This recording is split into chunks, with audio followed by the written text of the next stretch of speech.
Hello friends, હું જ્યોતિ ગજ્જર સુરતથી.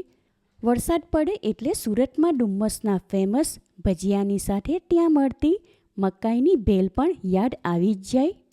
અને હવે તો સિઝનના મકાઈ પણ માર્કેટમાં આવી ગયા.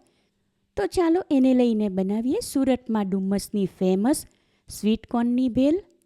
બાળકોની સાથે ઘરમાં બધાને જ ભાવે એવી આ ભેલ સ્વીટકોર્નની સાથે બાકીની ઘરમાં હોય એ જ સામગ્રી લઈને ઓછી મહેનતે ઝટપટ બનાવી શકાય. તો ચાલો આજની આ મજેદાર રેસીપી શરૂ કરીએ. ભેલ બનાવવા માટે એક મોટી સાઇઝની વજનમાં આશરે 400 ગ્રામ જેટલી તાજી મકાઈ લીધી, એક મીડિયમ સાઇઝનો ટામેટું અને એક મીડિયમ સાઇઝનો કાંદો લીધો. ટામેટું ઝીણું કાપી લઈશું અને કાંદાની છાલ ઉતારીને પાણી વડે ધોઈ લીધા બાદ એને પણ ઝીણો કાપી લઈશું. મકાઈના વચ્ચેથી 2 ભાગ કરીને એની ઉપરથી એના દાણા અલગ કરી લઈએ. તમારે આખા જ મકાઈ બાફીને પછી દાણા અલગ કરવા હોય તો કરી શકાય. વચ્ચેથી 1-2 લાઈનના દાણા કાઢી લઈએ. પછીથી બાકીના દાણા અલગ કરતાં વાર ન લાગે. મકાઈના બધા જ દાણા છૂટા કરી લીધા. હવે એને બાફી લઈએ. એના માટે એક તપેલીમાં થોડું પાણી લઈને સ્ટવ ઉપર ગરમ કરવા મૂકી દીધું હતું. એ ખરખરતું ગરમ થઈ ગયું. એમાં સ્વાદ પ્રમાણે અડધી ચમચી જેટલું મીઠું અને 2 ચપટી જેટલી હળદર ઉમેરું છું. ત્યાર પછી એમાં મકાઈના દાણા ઉમેરીને મિક્સ કરી લઈએ.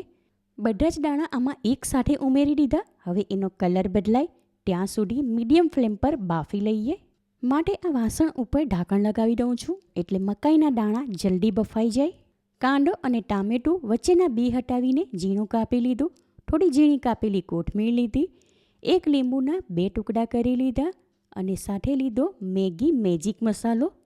ભેલના ચટપટા ટેસ્ટ માટે ચાટ મસાલો અને સાથે જોઈશે શેઝવાન ચટણી. 1 ક્યુબ અમૂલ પ્રોસેસ ચીઝ લીધું અને ભેલમાં ઉપરથી નાખવા માટે લાલ મારવાડી સેવ લીધી. તમારે એના બદલે પ્લેન સેવ લેવી હોય તો લઈ શકાય. આશરે 5 થી 7 મિનિટ થઈ ગઈ માટે બીજી તરફ મકાઈના દાણા પણ ચેક કરી લઈએ. તમે જોઈ શકો છો એ બફાઈ ગયા એટલે હલકા અમસ્તા ફૂલી ગયા અને એનો કલર પણ બદલાઈ ગયો. હવે ગેસ ફ્લેમ બંધ કરી દઉં છું. ત્યાર પછી એને પાણીમાંથી નીતારીને ચાળણીમાં કાઢી લઈએ. આવા બાફેલા મકાઈ આમને આમ ખાવાના પણ બહુ જ મસ્ત લાગે. હમણાં થોડી વાર માટે એને ચાળણીમાં રાખું છું એટલે એમાંનું બધું જ પાણી નીતરી જાય.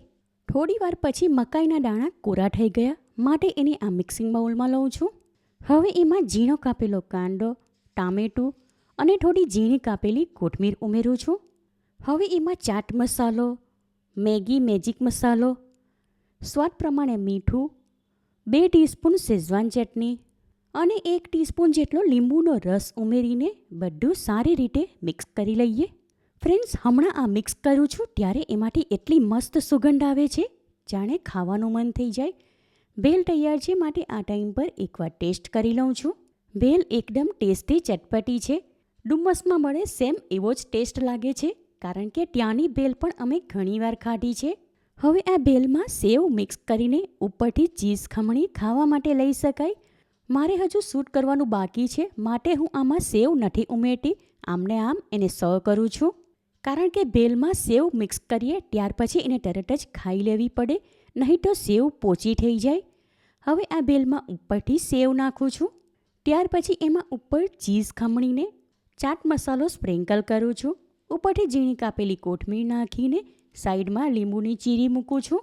સુરતમાં ડુમ્મસની ફેમસ એકદમ ટેસ્ટી ચટપટી મકાઈની ભેલ તૈયાર છે.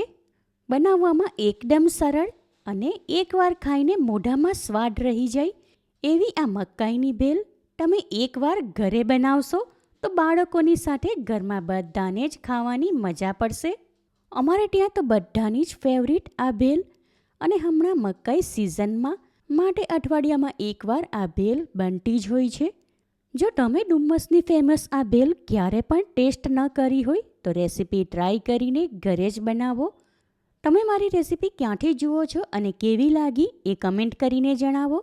રેસીપી પસંદ આવી હોય તો લાઈક અને શેર કરો. ચેનલ પર નવા હો તો સબસ્ક્રાઈબ કરીને બાજુમાં આપેલા બેલ આઇકન પર ક્લિક કરો એટલે આવનાર દરેક નવી રેસીપીઓની જાણકારી તમને મળતી રહે. ફરી મળીશું એક નવી રેસીપી સાથે. Eat healthy and stay healthy.